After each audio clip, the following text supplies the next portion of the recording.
আসসালামু আলাইকুম viewers, yummy food collection আপনাদের সবাইকে ওয়েলকাম জানাচ্ছি। আজকে পর্বে থাকছে এডিবল সুগার লেসের রেসিপি। এই সুগার লেসগুলো কেক ডেকোরেশনের জন্য খুবই সুন্দর একটা মাধ্যম। তো কথা না বাড়িয়ে চলুন রেসিপির মূল পর্বে চলে যাই। ফার্স্টে আমি এখানে একটি শুকনো বোলের মধ্যে 1 টেবিল চামচ সিএমসি পাউডার বা টাইলোস পাউডার নিয়ে নিচ্ছি। আর এখন এর মধ্যে দিচ্ছি ফুটন্ত গরম পানি হাফ কাপ পরিমাণে। তো এরপরে একটি স্প্যাচুলার দিয়ে আমি ভালোভাবে মিক্স করে নিচ্ছি। এই পর্যায়ে প্রথম দিকে আর কি এটা ভালোভাবে মিক্স হতে চায় না, একটু দানা দানা টাইপের আর কি হয়ে থাকে।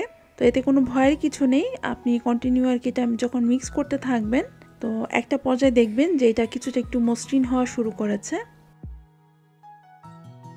তো মিক্স করতে করতে এটা একদম ঘন জেলো টাইপের হয়ে আসবে। তো এখন আমি এটাকে একটু রেস্টে রেখে দিয়েছি 20 মিনিটের জন্য। 20 মিনিট পর এই মিশ্রণটা আরও মসৃণ হয়ে উঠবে। তো আবার এটাকে মিক্স করে নিয়ে এখন আমি এর মধ্যে দিচ্ছি 1 টেবিল চামচ কর্ন সিরাপ। কর্ন সিরাপ দেওয়ার পর এখন আবার এটাকে ভালোভাবে মিক্স করে নিলাম। এখন একটি চালনির মধ্যে আমি নিয়ে নিচ্ছি 4 টেবিল চামচ কর্নফ্লাওয়ার বা কর্নস্টার্চ, আর দিচ্ছি 2 টেবিল চামচ আইসিং সুগার বা পাউডার সুগার। তো এরপরে এটাকে ভালোভাবে চেলে নিলাম। এখন ওই স্প্যাচুলার দিয়ে এটাকে ভালোভাবে মিক্স করে নিব। প্রথম দিকে মনে হবে যে ড্রাই ইনগ্রিডিয়েন্টসটা বোধহয় বেশি হয়ে গেছে, এর মধ্যে পানির প্রয়োজন, বাট এরকম কিছুই না। আপনি এর মধ্যে কোনো রকমই পানি অ্যাড করবেন না। এটা অনবরত মিক্স করতে করতে একটা সময় দেখবেন যে এটা একটু ডো টাইপের হয়ে আসছে। তবে এটা শক্ত ডো হবে না, একটু নরম টাইপের ডো হবে। তো এই মিশ্রণটা এখন রেডি। তো আমি এর মধ্যে কিছুটা কালার দিব, আমি এখানে হোয়াইট কালারটাই ইউজ করছি। আপনারা আপনাদের পছন্দ মতো অন্য যে কোনো কালার এর মধ্যে অ্যাড করতে পারেন।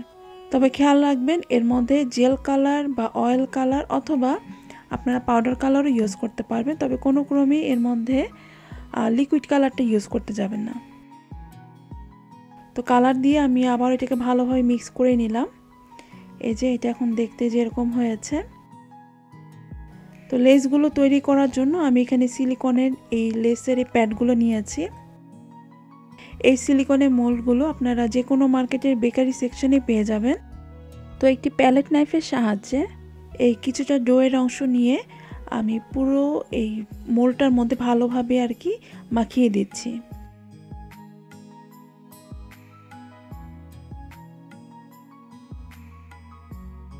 সব দিকে ভালোভাবে মাখিয়ে নেওয়ার পর এখন একটি স্ক্যাপারের সাহায্যে এক্সট্রা যে ডোয়ের অংশগুলো আছে সেগুলোকে উঠিয়ে নিচ্ছি।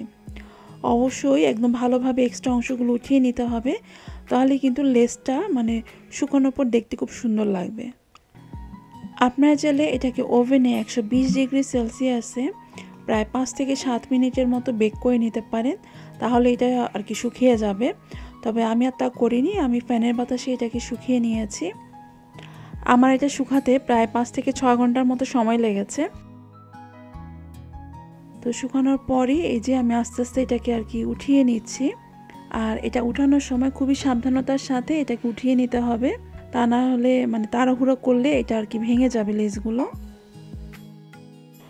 অনেকে আছে বলে থাকে যে এই লেসটা মানে ওভারনাইট রেখে দিলে তারপরেও মানে উঠানো যায়, বাট আমি মানে ওভারনাইট রেখে মানে অনেক বেশি টাইম রেখেও দেখেছি।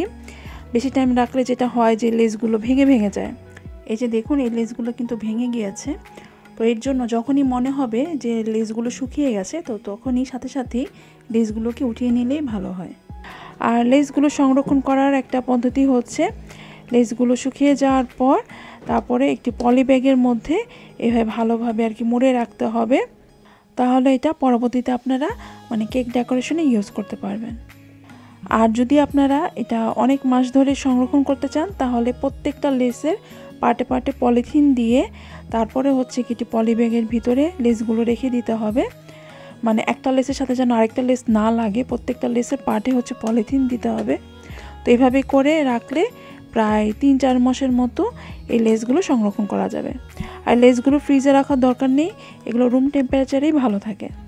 আশা করছি আমার আজকের রেসিপিটা আপনাদের একটু হলেও ভালো লেগেছে। ভালো লাগলে প্লিজ চ্যানেলটি সাবস্ক্রাইব করবেন, সেই সাথে আমার ফেসবুক পেজেও একটি লাইক দিয়ে দিবেন। সো আজকের মতো তাহলে বিদায় নিচ্ছি, সবাই খুব ভালো থাকবেন। আল্লাহ হাফেজ।